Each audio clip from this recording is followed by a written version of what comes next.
સ્વામિનારાયણ હરે સ્વામિનારાયણ હરે. વચનામૃત લોયા પ્રકરણનું ત્રીજું.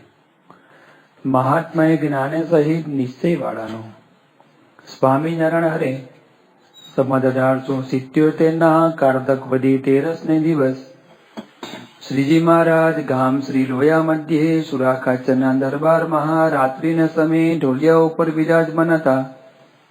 ધોળી છીટની ડગલી પહેરી હતી તથા રૂનો ભરેલો ધોળો સુરવાળ પહેર્યો હતો ને મસ્તક ઉપર ધોળો ફેંટો બાંધ્યો હતો તથા ધોળી પછડી ઓઢી હતી અને પોતાના મુખારવિંદની આગળ મુનિ તથા દેશ દેશના સત્સંગીની સભા ભરાઈને બેઠી હતી.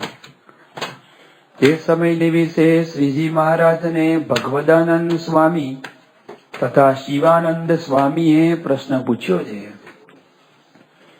ભગવાન તથા સંત તેનો જેને મહાત્મય જ્ઞાને સહિત નિશ્ચય હોય તેના શા લક્ષણ છે? પછી શ્રીજી મહારાજ બોલ્યા છે, જેને ભગવાનનો ને સંતનો, અહીંયા ભગવાન અને સંત બંને મૂક્યા છે, ખાલી ભગવાનનો નહીં પણ ભગવાન અને એવા ગુણાતીત સંતનો મહાત્મ્ય જ્ઞાન સહિત નિશ્ચય. જેને ભગવાનનો અને સંતનો મહાત્મ્ય જ્ઞાન સહિત નિશ્ચય હોય તેથી ભગવાનને અર્થે ને સંતને અર્થે શું ન થાય?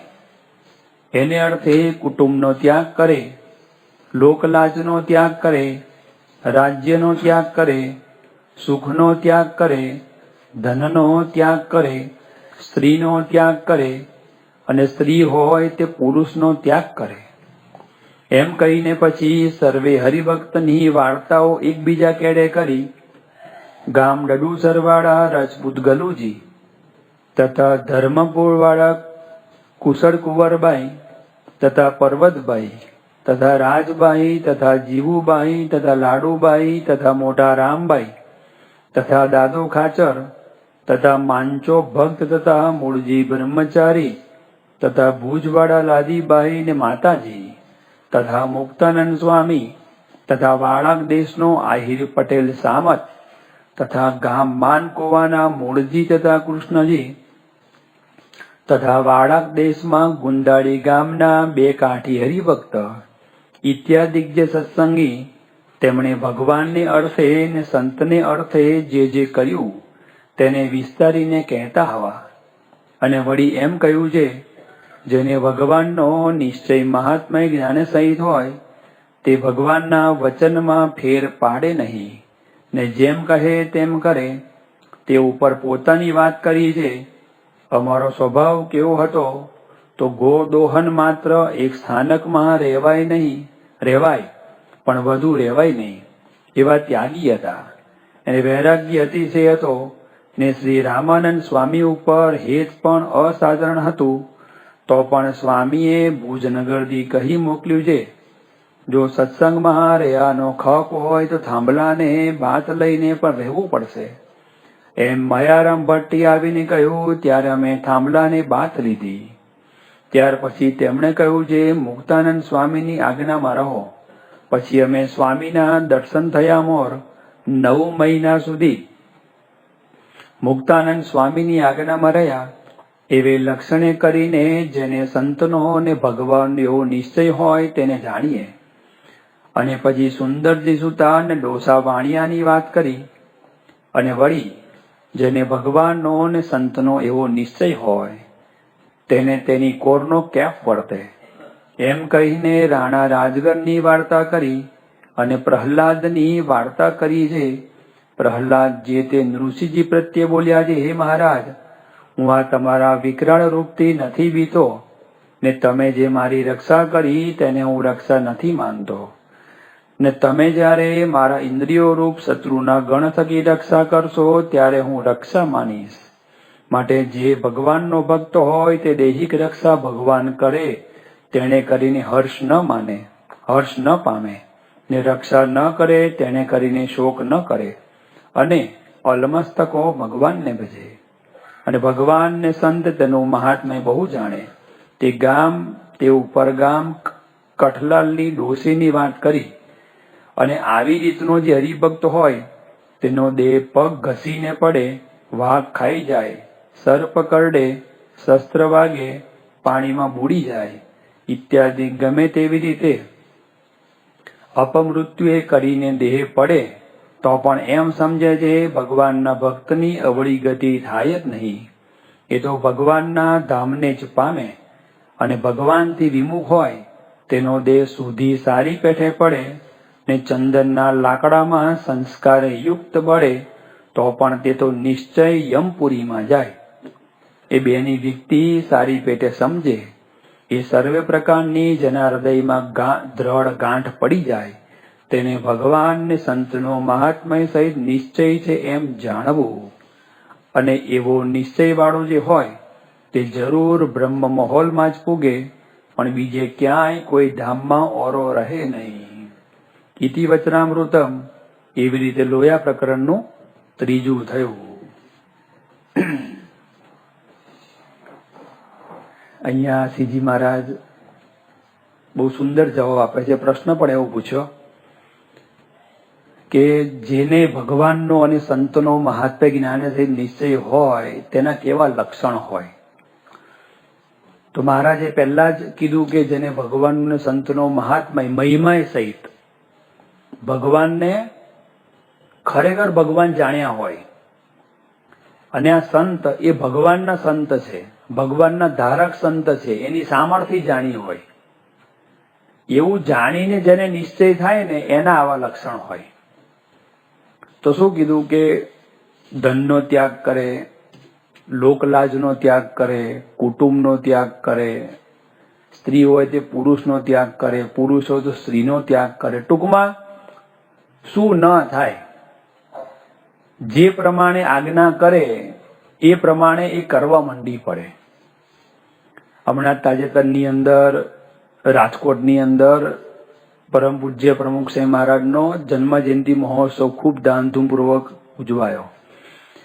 અને આજે સવારે જ વોટ્સએપ પર બધા એ લોકોના ઓડિયો જે ત્યાંની સભા થઈ તો અલગ અલગ વિભાગના કાર્યકર્તાઓ પોતાનો રિપોર્ટ આપ્યો અને બહુ સુંદર બધી વાતો કરી કે કેવી પરિસ્થિતિમાં, કેવા સંજોગોમાં. ઘણીવાર આપણને કેવું થાય છે, ધારો કે તમે અત્યારે અહીંયા સવારે કથામાં આવો છો તો જે અહીંયા નથી આવતા એ શું સમજે છે કે ફ્રી હશે, આ બધા નવરા હોય બધા કથામાં આવે, એવી માન્યતા છે. બીજું કે સેવામાં કોણ જાય કે જેની પાસે સમયની અનુકૂળતા હોય, જે ફ્રી છે, અથવા તો જેની પાસે ધન બાહ્ય પ્રાણ કહેવાય છે એ ઇનફ હોય અને બધું સેટ હોય ને એ વ્યક્તિ સેવામાં જાય, બાકી બીજાએ સેવામાં જવાની કોઈ જરૂર નથી. આવી માન્યતા હોય છે ઘણાના મગજની અંદર. પણ અત્યારે આપણે થોડા પ્રસંગો જોઈશું. રાજકોટમાં તો બધા સેવા કરી જ છે, પણ અમદાવાદથી આપણે લગભગ 1100 જેટલા સ્વયંસેવકો લઈને આપણે સેવામાં ગયા હતા. અમદાવાદ શહેરની સેવા એક્ઝિબિશન જે બધા ડોમ હતા એની અંદર હતી, અને બીજી સેવા હતી આપણી બુક સ્ટોલમાં. તો અમદાવાદ શહેરમાંથી 12 દિવસની સેવા, 15 દિવસની સેવા, 25 દિવસની સેવા, 40 દિવસની સેવા ઘણા બધા હરિભક્તોએ કાર્યકર્તાઓ નોંધાઈ હતી. નોંધાવતી વખતે કદાચ નોંધી લેવાય, ઉત્સાહ હોય ને, પણ પછી જયારે એકચ્યુઅલ કન્ડિશનમાં જવાનું થાય, અનંત પ્રકારની બધી ગૃહસ્થ છે એટલે પ્રશ્નો આવવાના છે બધા જાત જાતના. પણ એની વચ્ચે જે આ બધા કાર્યકરો સેવામાં આવ્યા હતા, આપણને જયારે પ્રસંગો સાંભળીને તો કે આ વ્યક્તિને આપણે દંડવટ કરવા પડે કે કેવી પરિસ્થિતિમાં આ વ્યક્તિ સેવામાં આવ્યા છે. જયારે એમના જીવન સામું જોઈએ, આ પ્રસંગ સામું જોઈએ તો ખબર પડે કે હરિભક્તોને ભગવાનને સંતનો મહાત્મ્ય જ્ઞાને સહિત ખરેખર નિશ્ચય છે. જો શું ન થાય, ધનનો ત્યાગ કરે, લોકલાજનો ત્યાગ કરે, શારીરિક કેટલી બધી મુશ્કેલીઓ હોય છે એનો પણ ત્યાગ કરીને બધા હરિભક્તો સેવાની અંદર આવતા હોય છે. મણિનગરના એક આપણા સંપર્ક કાર્યકર છે મનીષભાઈ મકવાણા, બહુ સુંદર એમને સેવા ત્યાં બધી કરી. પણ જયારે આપણે બધા પ્રસંગો કલેક્શન કર્યા, કારણ કે મને ગોંડલનો અનુભવ હતો, કોઈ એવી સૂઝ નહોતી કે આવા પ્રસંગો આપણે ભેગા કરીએ. પણ તે વખતે ગોંડલમાં 2 પ્રકારની સેવા હતી, એક્ઝિબિશનમાં અને યજ્ઞમાં. યજ્ઞ પૂરો થયો પછી પાર્કિંગમાં બધાને મૂક્યા. એટલે વાસુદેવભાઈ પટેલ આપણા સંત નિર્દેશક છે, એ બધા સ્વયંસેવકો સાથે ત્યાં હતા. એટલે હું ખાલી મળવા ગયો છેલ્લા 2 દિવસ પહેલા. તો લગભગ 15 મિનિટ મારે થોડી વાત કરવાની હતી, તો 1.5 કલાક થઈ ગયો ત્યાં. અને એક પછી એક પ્રસંગો નીકળ્યા જ કરે. ત્યારે મને ખબર પડી કે આટલા બધા પ્રસંગો, આવી મુશ્કેલીમાં બધા આ સ્વયંસેવકો આવ્યા છે. પછી એમને વાત કરી કે તેમાં નોંધો આ પ્રસંગ, અને બધા વિભાગમાં કીધું જ્યાં આપણા સ્વયંસેવકો હતા કે નોંધો ભાઈ કઈ સ્થિતિમાં બધા આવ્યા, તો મહિમા સમજાય આપણને. ત્યાં તો સેવામાં આવ્યા, સેવા કરી અને પૂરું જન ભૂલી ગયા, એવું ન બને. એટલે ત્યાં બધા પ્રસંગો એકઠા કર્યા. આ વખતે રાજકોટમાં મેં પહેલેથી કહી રાખ્યું હતું કે તમારે પ્રસંગો ભેગા કરજો. તો આ જે મનીષભાઈ છે મકવાણા, સાવ સામાન્ય પરિસ્થિતિ છે અને છાપરાવાળા મકાનમાં પોતે રહે છે. અને કેવી પરિસ્થિતિ છે એમની શારીરિક, એમને ડાબી આંખમાં બિલકુલ દેખાતું નથી. લગભગ 45-50 વર્ષની એમની ઉંમર હશે. ડાબી આંખમાં બિલકુલ દેખાતું નથી એમને, અંધ છે. જમણી આંખમાં 15 થી 20 ફૂટ જ દેખાય છે. કેટલું? 15 થી 20 ફૂટ સુધી દેખાય. જમણી આંખમાં 8 ઓપરેશન થયા છે. કેટલા? 8. એક જ આંખની અંદર 8 ઓપરેશન. 9મું ઓપરેશન કરાવવાનું હતું. પછી મેં એમને પેલા ના પાડી કે તમે ના આવતા, પણ કે સ્વામી બધા સમય આમ સેવા કરી છે અને મારથી જે સેવા થશે મારે સેવામાં આવવું છે.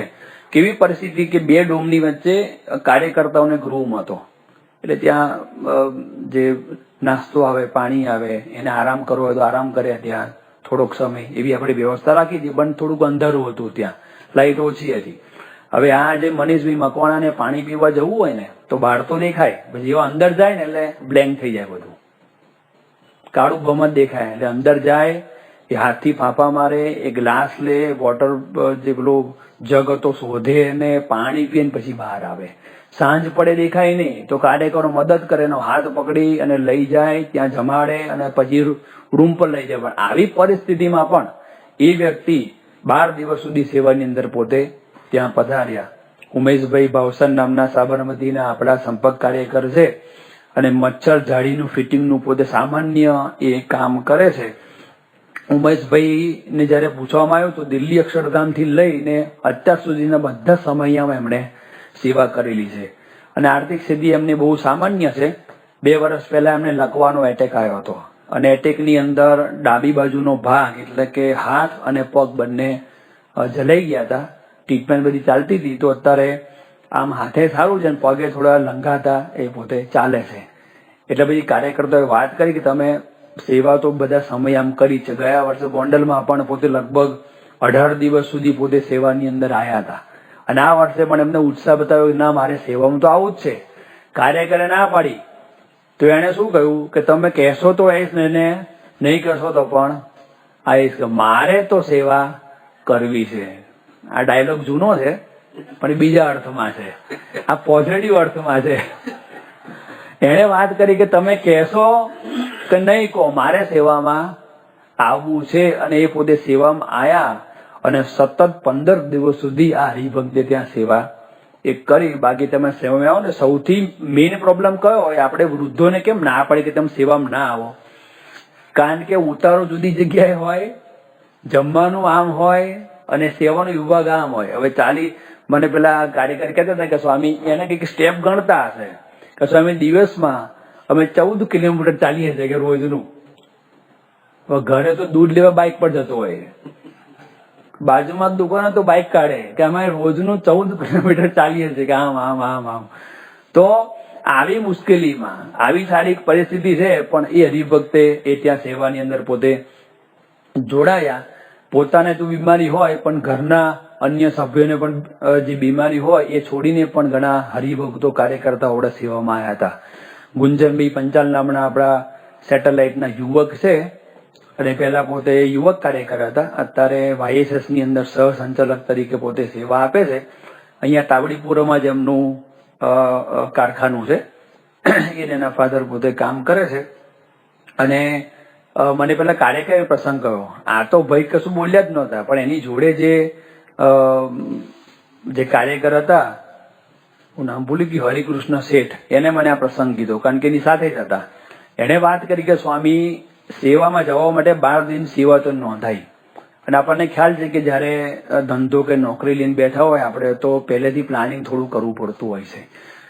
તો 12 દિવસ કોણ કામ કરે શું કરે, તો પાર્ટીને બધો ઓર્ડર પૂરો કરવાનો હોય તો એને 3 રાત ને 3 દિવસ સતત કામ કર્યું એને, કારણ કે 3જી તારીખે જવાનું હતું બસમાં. તો 3 રાત અને 3 દિવસ ઊંઘ્યા વગર આ વ્યક્તિએ એનું કામ બધું પૂરું કર્યું. તો ભગવાનની ઈચ્છા કેવી કે જે દિવસે જવાનું હતું એ જ રાત્રે એનો 6 મહિનાનો બાળક, એને કંઈક ફેફસામાં કફ ભરાઈ ગયો અને એકદમ એને બીમારી આવી ગઈ અને તાત્કાલિક એને આઈસીયુમાં દાખલ કરવો પડ્યો. હવે 6 જ મહિનાનો બાળક છે, આઈસીયુમાં દાખલ કર્યો છે. એ જ દિવસે બપોરે 2 વાગે ગાડીમાં બેસીને જવાનું છે. એટલે હરિકૃષ્ણે વાત કરી કે તું ચિંતા ના કર, આપણે બસમાં જવું નથી, બસને જવા દઈએ, સાંજે રાત્રે અથવા કાલે ગમે ત્યારે બધું સેટ થાય બધું પછી આપણે મારી ગાડીમાં જઈશું. એણે વાત કરી કે ના, કે કમિટમેન્ટ આપ્યું છે આપણે બાપાને, એટલે આપણે તો સેવામાં તો જવું જ પડે કે. એટલે પછી એના વાઈફને પૂછવું તો પડે ને, આવી પરિસ્થિતિમાં કરવાનું શું. આમ તો પૂછવા જ ના જવાનું હોય, કારણ કે સ્થિતિ જ એવી છે કે આમાં બાળકને દાખલ કર્યો અને ગમે ત્યારે ઇમરજન્સી હોય તો શું કરવું. છતાં પણ આ ગુંજનભાઈ એમના વાઈફને પૂછવા ગયા કે આ રીતની પરિસ્થિતિ છે અને મારે સેવામાં જવાનું છે અને ખ્યાલ જ હતો, તો શું કરું, કે સેવામાં જવું કે ના જવું.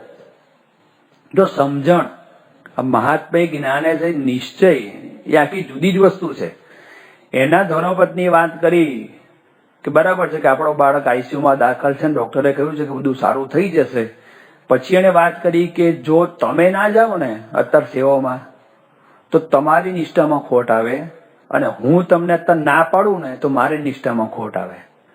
અને એમ કરીને આ ગુંજનભાઈ એ જ દિવસે બપોરે બસની અંદર બેસી આયા અને સતત 12 દિવસ સુધી એને સેવા કરીને ભગવાનની કૃપાથી દીકરો પણ સાજો થઈ ગયો. તો આવી પરિસ્થિતિમાં આ બધા કાર્યકર્તાઓ એ બાપાની જન્મજયંતિની સેવામાં પોતે પધાર્યા હતા. પિયુષભાઈ પટેલ નામના ન્યુરાણીપના આપણા સંપર્ક કાર્યકર છે, અહીંયા અખબારનગર પાસે એમની દુકાન છે રેડીની, અને બહુ સારી બધી એમની દુકાન ચાલે છે. 7 વર્ષનો દીકરો છે એમનો, હાઈપર એક્ટિવ.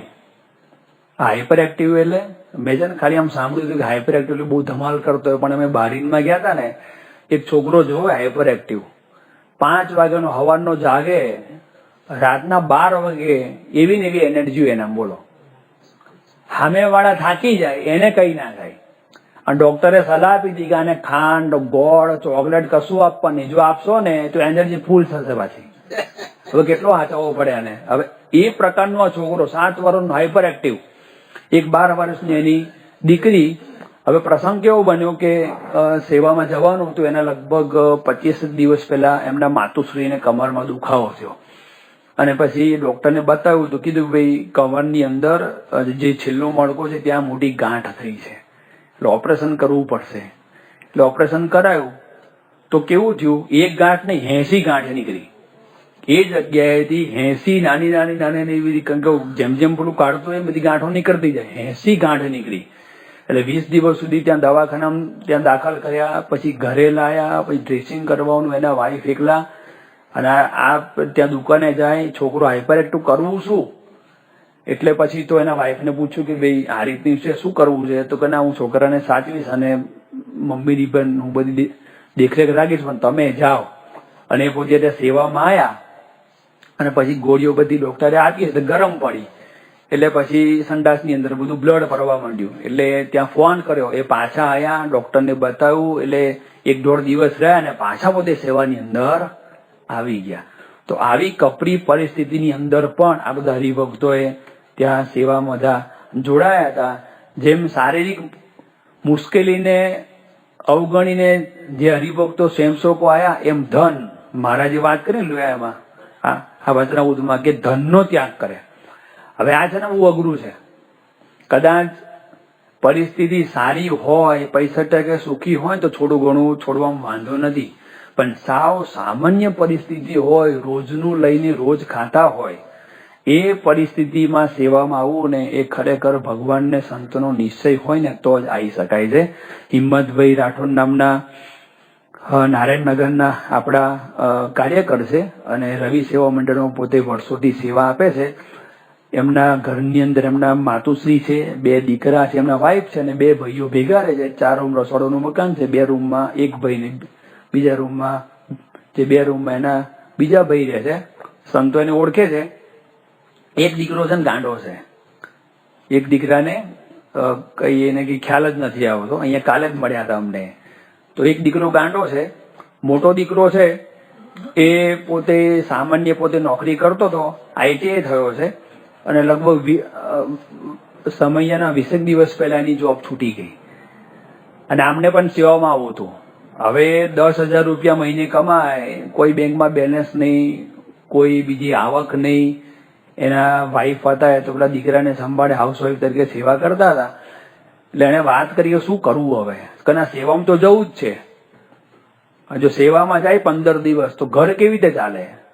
દીકરાની જોબ છૂટી ગઈ, આને કોઈ નોકરી નહીં, કે ના હવે કોઈ સમય છોડે નથી, આ સમયો પણ સેવા કરવી છે. તો ત્યાં મને ખબર પડી. મેં એમને પૂછ્યું કે તમે એક પગાર આવે ને તમારું ઘર ચાલે છે, હવે 15 દિવસ આયા તો ઘર કેવી રીતે ચાલશે? તો મને ખાનગીમાં લઈ ગયા કે સ્વામી કોઈને કહેતા નહીં, પણ મારા મિત્ર પાસેથી 5,000 ઉછીના લઈ ઘરે આપીને સેવામાં આવ્યો છું. ઉછીના રૂપિયા લીધા 5,000 એના વાઈફને આપ્યા, અને તું ઘર ચલાવજે. અને એમ કરીને એ બાપ ને દીકરો બંને એ સેવાની અંદર પોતે આવ્યા હતા. પછી મેં કીધું કે ના આવતો શું વાંધો હતો, આટલી કપરી પરિસ્થિતિ સેવામાં આવો છો. તો એને સરસ અને મને સમજણ આપી અને વાત કરી કે સ્વામી બીમાર પડ્યા હોય તો શું કરવાનું? ધારો કે મને ડેન્ગ્યુ તાવ આવી ગયો, ગમે તેવું બીમાર પડ્યો અને 20 દિવસ મારે આરામ કરવો પડે તો શું થાય? નોકરી થાય જ નહીં ને. કેમ સમજીને હું સેવાની અંદર આવ્યો છું. તો આવી સમજણ સાથે આ બધા હરિભક્તો સેવાની અંદર પધાર્યા હતા. મનીષભાઈ એમ કંસારા નામના આપણા નવા નિકોલના સંપર્ક કાર્યકર છે. એના ઘરની અંદર એના વાઈફ છે, મધર છે, દીકરો છે, અને 5,000 રૂપિયા પોતે કમાય છે, 2,000 રૂપિયા એમના વાઈફ કમાય છે. અને ધંધો માંડ બધો સેટ થતો હતો. અને ઇસ્ત્રીનો પેલા કપડા પ્રેસ કરે ને, ધોબીનો ધંધો પોતે કરતા હતા. અને એ પોતે કરે, એના વાઈફ થોડું ઘણું આડું બીજું કામ કરતા હશે. હવે આપણને ખ્યાલ છે કે ધોબીના ધંધામાં તો કઈ રોજ આવે એમ બધું કામ કરવાનું હોય, અને એમાંથી બધું ઘર ચાલતું હોય. તો 13 દિવસની સેવામાં પોતે આયા. અને એને વાત કરી કે મારા વાઈફે પછી જેવું એને આવડ્યું, ધારો કે હું રોજના 250 કપડાને પ્રેસ કરતો હોય તો મારા વાઈફ ઘરે હતા તો રોજના 50 કપડા થાય, તો કેટલી બધી ખોટ આવે. તો એ બધી પરિસ્થિતિની અંદર પણ આ જે કાર્યકર છે પોતે સેવાની અંદર ત્યાં પધાર્યા હતા. કેતનભાઈ ચૌહાણ નામના ન્યૂ નિકોલના આપણા સંપર્ક કાર્યકર છે.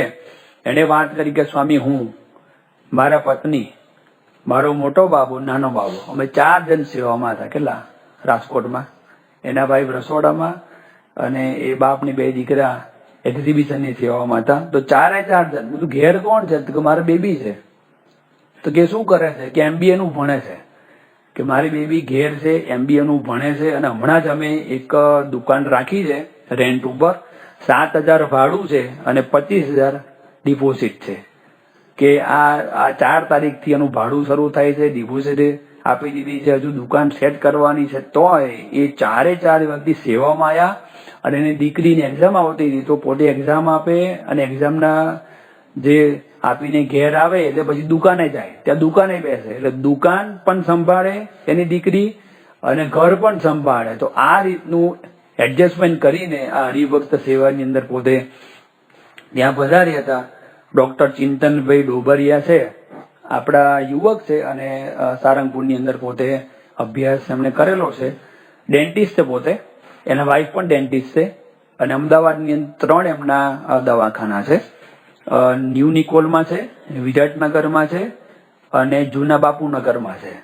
હવે મેં એને પૂછ્યું કે ભાઈ તારા 3 દવાખાના ચાલે છે, બીજા ડોક્ટર પણ તારા પાર્ટનરમાં છે, તારા વાઈફ છે, તું એક દવાખાનું સંભાળે છે. અને આ છે ને ડિસેમ્બરની સિઝન કેવી કહેવાય? NRI ની સિઝન કહેવાય. આ બધા NRI છે ને એ આ સિઝનની અંદર પરદેશથી આવતા હોય, અને ત્યાં શું ઓપરેશનો બધા મોંઘા પડે, દાંતની ટ્રીટમેન્ટ બધી મોંઘી પડે, એટલે અહીંયા દેશમાં આવે અને ટ્રીટમેન્ટ કરાવે. તો ફૂલ ગરાગીનો આ સમયગાળો કહેવાય. એટલે પછી મેં એને પૂછ્યું કે તું કેવી રીતે સેટ કર્યું? તો કે સ્વામી મારા જે પાર્ટનર હતા એના ઘરે પણ એક લગ્નનો પ્રસંગ આવતો હતો અને મારા વાઈફ તો એક દવાખાનું સંભાળતા હતા, પણ પછી એમને સમજાયા આપણે પેલા પાર્ટનરને કે મારે આવી રીતે જવાનું થયું છે તો અમે થોડુંક એડજસ્ટ કરીને કરો. અને બીજું કે સ્વામી મારે છે ને પેશન્ટ ચાલુ હતા, ધારો કે રૂટ કેનાલ કરવાની હોય તો એક સિટિંગ આજે હોય, પછી 5 દિવસ પછી હોય, પછી 10 દિવસ પછી હોય, બધું ચાલતું હોય. તો કે મારા 3 પેશન્ટ એવા હતા કે જે મારે ચાલુ હતા અને એ મારે છોડવાના હતા. તો મેં એને સમજાવ્યું કે ભાઈ તમે આ રીતે, મારા વાઈફ છે કે મારા પાર્ટનર છે એ સારા છે તો તમે ત્યાં જઈને ટ્રીટમેન્ટ લઈ લેજો. તો એ રીતે બધું એડજસ્ટ કરીને એ વ્યક્તિ, આ ડોક્ટર એ 15 દિવસની સેવાની અંદર રાજકોટની અંદર પધાર્યા હતા. તો આપણને ખ્યાલ આવે કે કઈ રીતનું બધું એ એડજસ્ટ કરીને બધા આવતા હોય છે. હેમંદ્રભાઈ સોલંકી નામના નિર્ણયનગરના આપણા કાર્યકર છે, પૂર્વ પોતે સંચાલક પણ હતા અને નિરીક્ષક નિયમન સેવા એમણે કરી હતી. એમણે વાત કરી કે સ્વામી નારોલની અંદર મેક મશીન નામની કંપની છે, એમાં હું જોબ કરું છું એકાઉન્ટન્ટ તરીકે.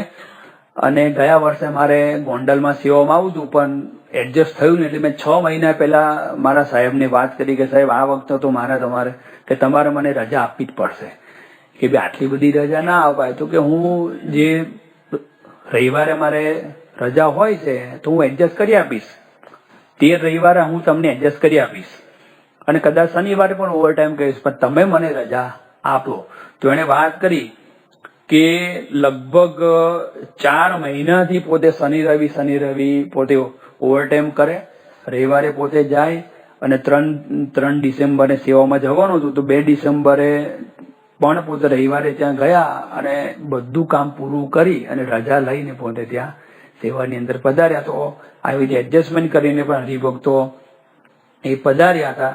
લોકલાજનો ત્યાગ કરે, મહારાજે વાત કરી છે. આજે બહુ અઘરું છે, આપણે સંસારમાં રહીએ છીએ, અરે નાના મોટા લગ્નના પ્રસંગો હોય, સગાઈના પ્રસંગો હોય ને એની અંદર આપણે ન જઈએ ને તો કાયમનું કહેણું રહી જાય.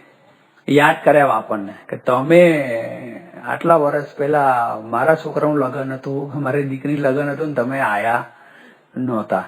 હવે આ સમાજની અંદર આવી બધી પરિસ્થિતિ હોય અને એ છોડીને આવવું ને એ ખરેખર અઘરું કામ છે. રમણભાઈ પટેલ આપણા સાબરમતીના પોતે નિરીક્ષક છે, તો એમના સગા મામાના દીકરાના લગ્ન હતા.